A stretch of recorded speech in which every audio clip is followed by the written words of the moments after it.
What's up? What's good, Juge fam? Hope you're all doing great on this Wednesday afternoon. And if you're not, as we always remind you, the YPG fam is here to take great care of you and juice up whatever's trying to bring you down. Today, we're going to be talking about something which seems a little bit of a contradiction. Easier, but actually not easier. Easier, but harder. How we, live in a time and an age where we're always looking for things to make our lives easier and even to reduce the time wasted on something. If you remember last week, we spoke a lot about time, or rather we spoke specifically about time.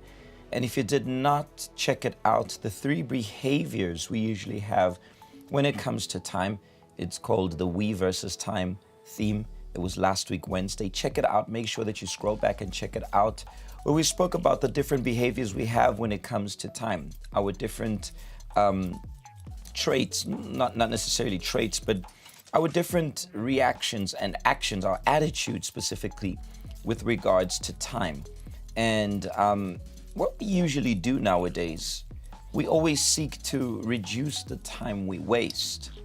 We will use something that will not consume much of our time. And that is good.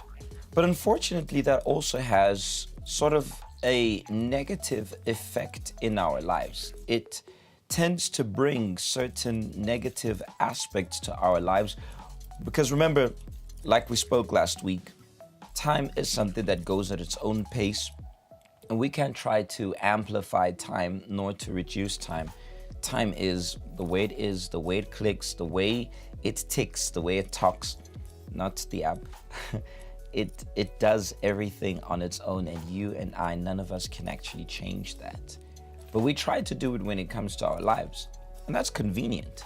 I mean, if you think about it, how many things are so convenient in our lives? Think about like back in the days when people would want to communicate with a person from a distant area, distant country, overseas.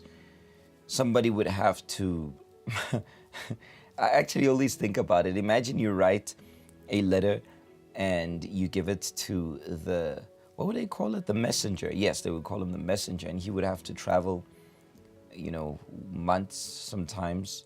He will walk long distances, ride camels, ride donkeys, ride horses, get onto boats, go overseas, come back. Imagine you write a long letter and at the end of the day, just to get a reply, okay, or yes, or no. I wonder if that ever happened, because that would be crazy. But moral of the story is we don't have to worry about that. If somebody, I'm sure you've been in that situation before, where you texted someone and you sent quite a lengthy text trying to make this person understand, and they gave you a one-word answer. I'm sure that annoyed you to bits, but hey, at least it just didn't waste much, maybe just your data here and there and your time when you had to type it. But back in the days, it was crazy. However, there are the disadvantages of that. And I want to also share with you a couple of examples of nowadays how, although we seek to make things easier, they're actually making it harder for us. The first example I wanted to share with you, I'm going to give you a few, and I'm sure you're going to have others, and please feel free to share in the comment section your thoughts, your examples as well, if you have other things which you see that has made things to be easier. But we know that on the long term, that'll make things to get actually much harder. The first thing I want to mention is, for example, the standards in school. Once upon a time, anything less than 50% was a fail. That meant that, still means that half of what you learned, you did not learn. Or rather, half of what you were taught, half of what you were taught, you did not learn. So anything lower than 50% was a fail. As time went by, that reduced to 45%, 40%, and today it's between your 30 and 35%. If you think about that, okay, it gives more chances for more learners, more students to actually pass. Is that good? Well, they passed, but did they really pass through sacrifice? Because the fact is, in life, things don't get easier. And as we age, things don't get easier.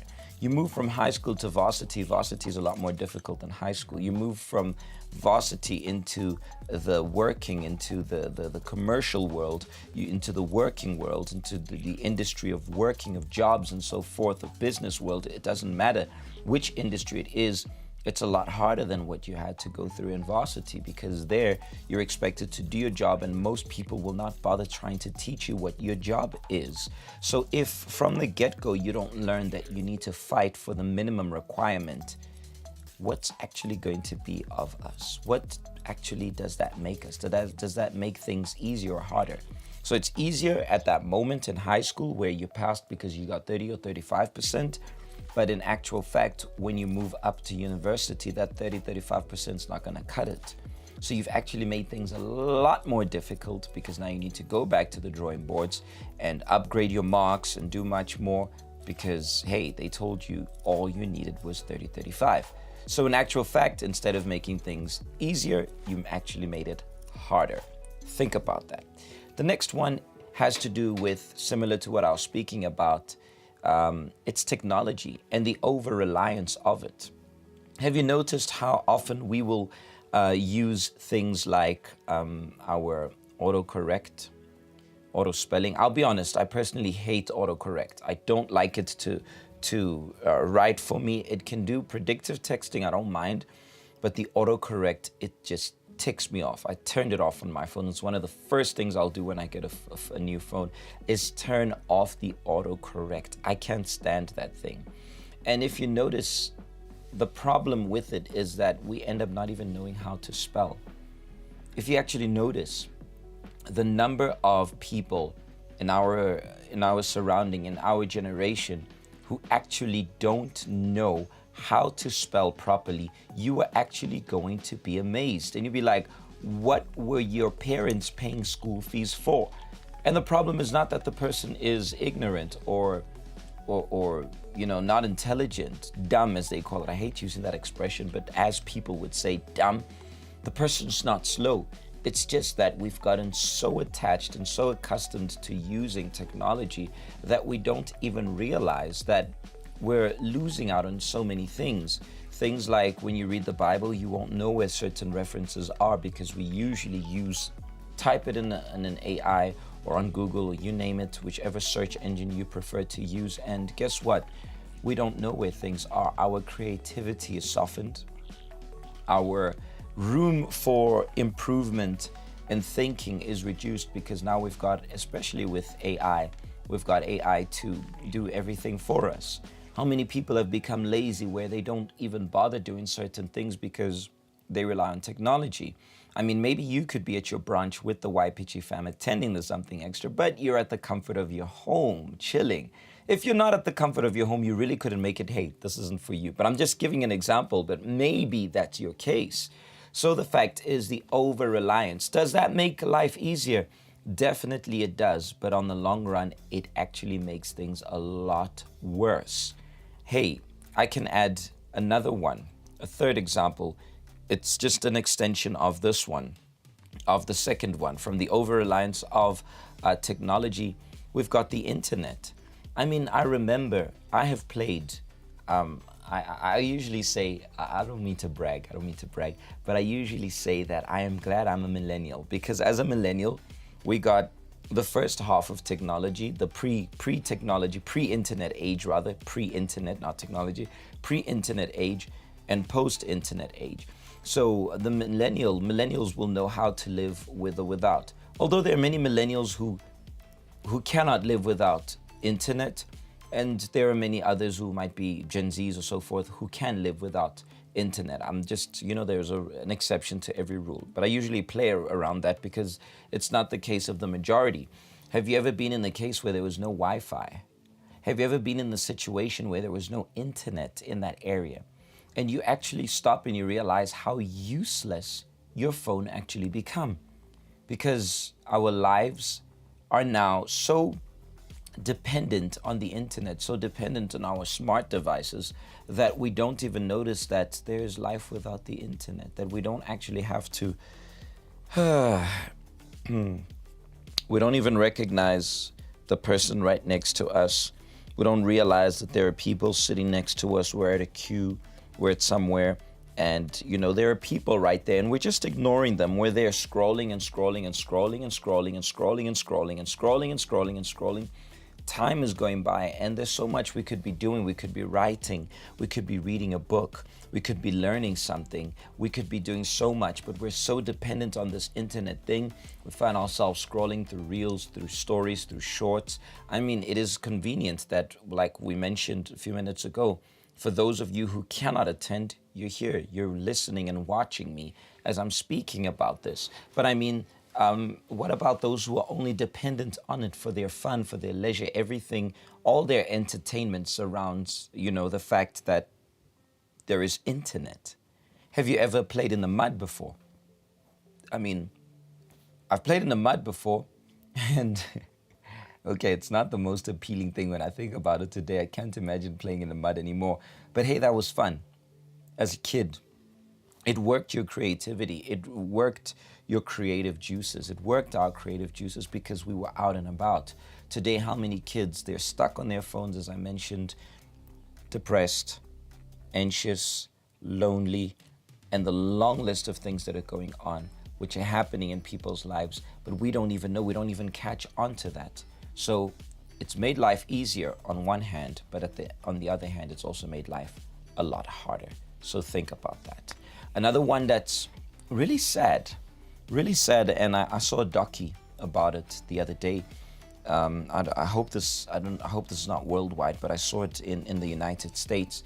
They were complaining that the sergeants in the army were a bit too harsh with the recruits for the army, and how they would scream and yell at them and just stand, right in their faces.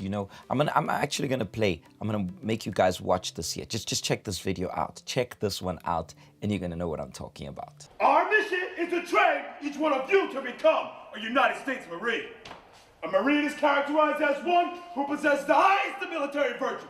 He obeys orders, respects his seniors, and strives constantly to be the best at everything that he does. Discipline and spirit are the hallmarks of a Marine. Each of you can become a Marine if you develop discipline and spirit. Put your left arm and your hand through the mesh bag, and you will wear this mesh bag crossbody Rambo style. Do you understand? Yes, sir. Do you understand? Yes, sir. All you face your bend right now. Aye, sir. Pull that string tight now. Hurry up. Get that string out of that back. Pull that string tight. Crossbody that straight. Crossbody straight. Get it out now. Pull the string out now. Pull the string out now. Pull that string out now. Pull it out. Pull the string out now. Get the string out. Aye, sir. Get the string out. Aye, sir. And put it on me now. Aye, sir. You only play by taking my green. Now imagine having imagine having to deal with that every single day until you're finally in the army, officially a Marine or in the army. And there have been complaints of people saying that they are a bit too harsh. I'm going to say they are probably harsh, and maybe even worse than that, besides the things which we will not even be able to see because they're not allowed to be filmed. But what is the idea behind it? The idea behind it is to make everybody prepared for hostile situations. There are no emotions involved. But some people feel like that is a bit too harsh. Is it a bit too harsh? Like I said, maybe it is. Maybe they could be a little bit softer. Maybe not really. Because when you're at war and when you're confronted by an enemy or faced with an enemy in front of you, they're not going to be soft. They're going to be hostile, and much more hostile than what those drill sergeants were.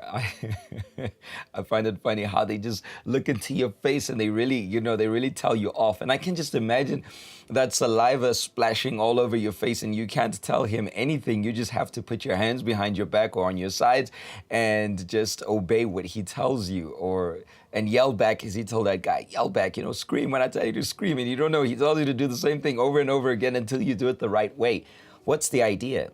It's to understand the importance of obeying instructions, discipline, teamwork, and the long list of things which is instilled in an army man, or army men in general, men, women, you name it. But the fact is there are no emotions involved. A lot of people feel like that's a bit too harsh. Well, maybe they could be a little bit harsh. They could be a little bit compassionate. They could be a little bit nice. But under war circumstances, none of that will ever happen. Therefore, they cannot be compassionate. They cannot be nice. They cannot consider that. And am I saying that we should treat people like that on a daily basis? Of course not, because we're not in the army. Of course, we don't need to treat people like that. But those who are entering the army, they need to be prepared. Their minds need to understand that at any given moment, hostility is something that is imminent for their lives. It's something that can happen at any given moment. And if they're not prepared here, if they're not accustomed to hell-like situations, then unfortunately, they will be weak and they will not be able to serve their country the way their country needs to be served, or protect their country, which is what they are actually trained for. So I want you to think about that. We've made things easier. It could be easier, but it's actually going to make things harder. And as I said, it's actually been complaints. People actually want that to be changed, that they tone it down a little bit, that they calm it down. And everybody who's been through that, most of them, I see a lot of comments. If you go on YouTube, you'll see a lot of comments of people saying that those one of the best scenarios, best teachings they received in their lives was in the army. Very interesting. But unfortunately, some people want to make it easier, but it's actually going to make things a lot harder. Got it?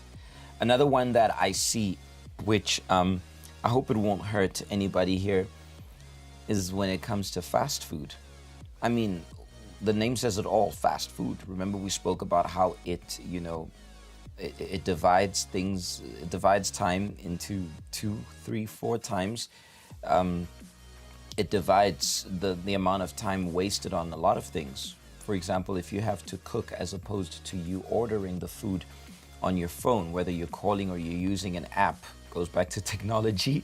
But the fact is, if you think about it, it's become so easy that we don't just have to order our food. We can even get it delivered to us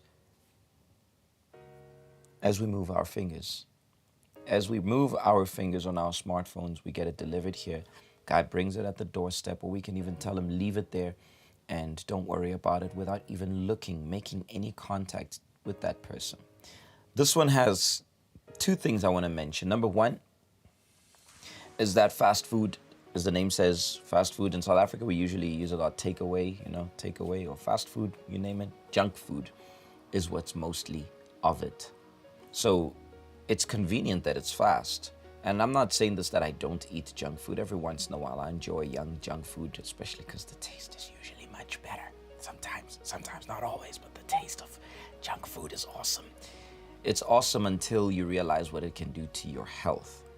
It's awesome until you realize, like this picture, just look at this picture, which you're going to see on your screen, of what this couple decided to do after this video. Just watch this video as I'm speaking of what happened to this person eating burgers every single day. Just look at what happens when we choose to have things done a lot faster.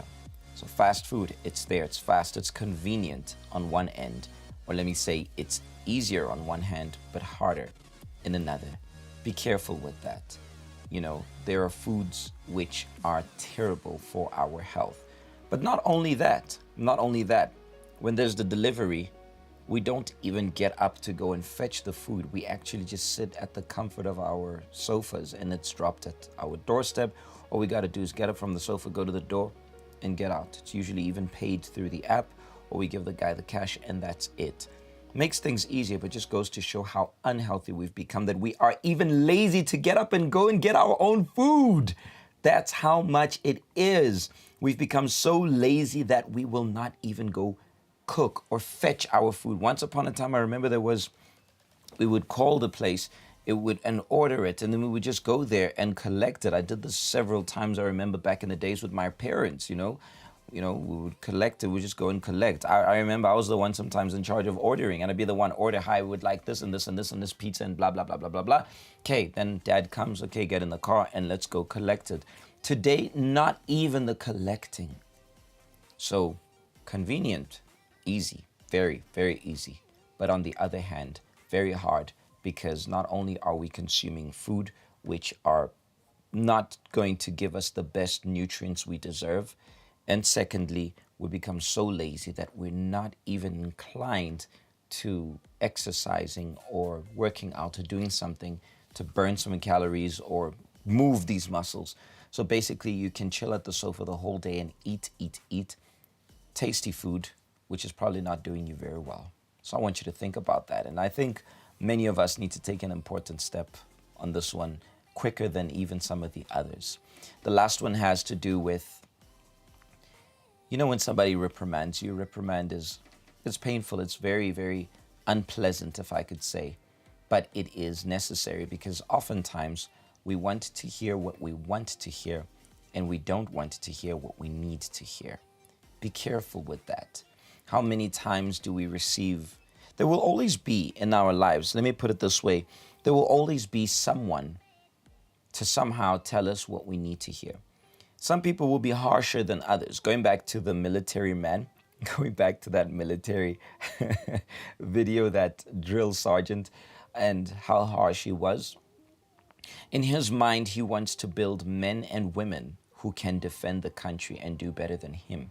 People who want to defend their country and know that the future of the country is safe, because these are military people, personnel who know what they're doing and who are ready for whatever comes their way.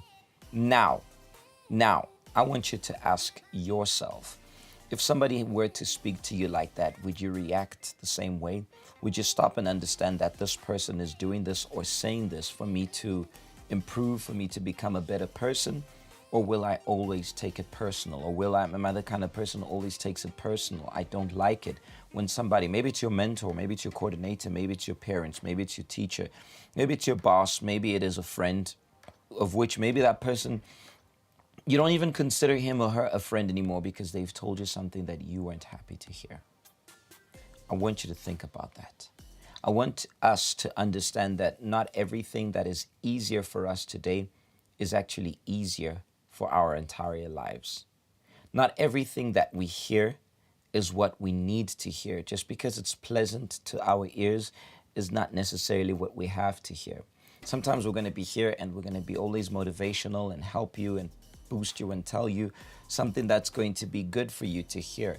We're speaking a lot this month about you got this, and we've been dropping a lot of videos from our mentors and coordinators, sharing with you guys and reminding you that you got this. And indeed, you got this. We believe that you got this. But sometimes you don't have it because you have been ignorant to certain lessons and situations, scenarios in your life which you are choosing to do things your way instead of doing it the right way. I want you to pay attention and read this quote. But this quote, I'm sure I've shared it before with you guys, but I want to share it once again, and I want you to pay attention to what we're going to conclude based on this quote here. This famous quote says, "Hard times create strong men. Strong men create good times. Good times create weak men, and weak men create hard times. I'm going to leave this on the screen so that it can sink in. Hard times create strong men, and strong men create good times. Good times create weak men, and weak men, remember they're living in the good times, they create hard times. So this brings us back to the story of the sheikh whose grandfather, if I'm not mistaken, yes, grandfather, was one of those who led Dubai, to become what it is today. One of the sheikhs, or princes, if you would like to call it. And I want to share the story which he says, my grandfather rode a camel. My father rode a camel. I drove a Mercedes. My son drives a Land Rover. And my grandson is going to drive a Land Rover. But my great-grandson is going to ride a camel. This is very interesting because his great-grandfather or his grandfather was born in the hard times. And he managed to create the good times through his father, who also rode a camel, who became strong. Because of the bad times, he created, strong men. His father being born in the era of hardships, but being a strong man, created good times for his son, who now rode a Mercedes. The Mercedes guy, now the son, was enjoying living the good times. The good times now created weak men. Now, the weak men were enjoying still that good time, but it happened to have a decline where he believes his grandson, or great-grandson, rather, is going to ride a camel again, because the weak men are so accustomed to that luxury, they don't know how to be strong again. Now you say, PJ, does this mean I should not use the perks given to me? Maybe you're even from a well-off family. Or am I saying that you should not enjoy the fruits of your parents' labor? No, what I'm saying is don't lean on the perks life gives to you, nor run away from the challenges life presents to you, because there's always an alternative right now. Do not run away from the opportunities life brings to you. And sometimes an opportunity is not necessarily given to you the way you want it on a silver platter here.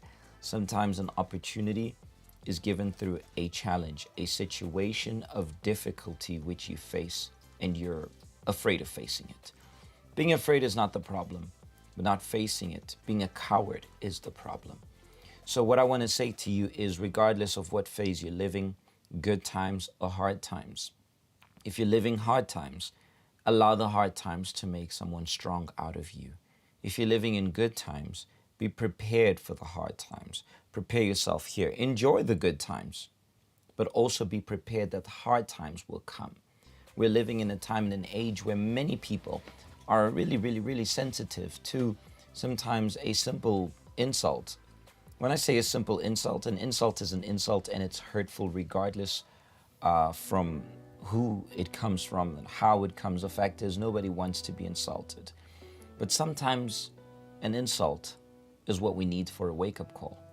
Sometimes somebody telling us we are useless, we can take that and say, really, I am useless. Or you can say, am I useless? I'm not going to be. If I am useless, I'm going to stop being useless. Or I'm not useless, and I'm going to prove to myself, not to anyone, but prove to myself that I'm actually not useless. Somebody says to you, you're weak. And when the adversity comes, you have the opportunity to prove to yourself. Because I always say, we don't know an explanation to anyone but to ourselves. Prove to yourself that you're not weak and you're strong. So our generation has it easy. Strong men created the good times which we live today. The convenience where you're at home, you're watching us, or, technology, TikTok, and Instagram and Facebook, which helps us sometimes to get to experience different angles of people's lives. But ironically, it's the area where we're the furthest from people. Although we're more connected to people, we're furthest away from them. Although we've got more opportunities to be connected with people, we spend more time connected with strangers, with influencers or YouTubers or people who we might not ever meet in our lives because we find them more fascinating than those who are next to us. So don't allow the good times, the opportunity life might be presenting to you, to make you weak. And don't allow the hard times to keep you in that harshness of environment. Get out of that situation, because as we've been saying to you guys have got this. And just for me to wrap up, I want to say to you, sometimes we may be a little bit more harsh than usual. Sometimes we can say things that, forgive us if maybe the way we word it isn't correctly. We're learning. But the idea is not to hurt anyone, but the idea is to help you become a better person. I know that I've said harsh things before. I'm pretty sure those who are more accustomed to me, closer to me, I'm sure that there have been moments where I said things. I just want you guys to understand it's never with the intuition of hurting anybody, with the intuitive of hurting someone or disrespecting them or belittling. Never, never, at least on myself. I'm speaking on myself. It's just that I always have that urge, that hunger, that thirst to see people giving it their best, because I always want to give it my best, and I'm always upset when I don't give it my best. This is me, but I also want you to be your best. So please accept my apology if ever we went that far. It's never with that mindset of hurting anyone, but take that. Take the stones which are thrown at you. I think we spoke about it, was it last week or the week before? I think it was the week before, 2-3 weeks ago. We mentioned this here in Something Extra, that a visionary, he takes the stones which are thrown at him and he builds a castle. So just for us to finalize, remember, hard times create strong men create good times create weak men, and weak men create hard times.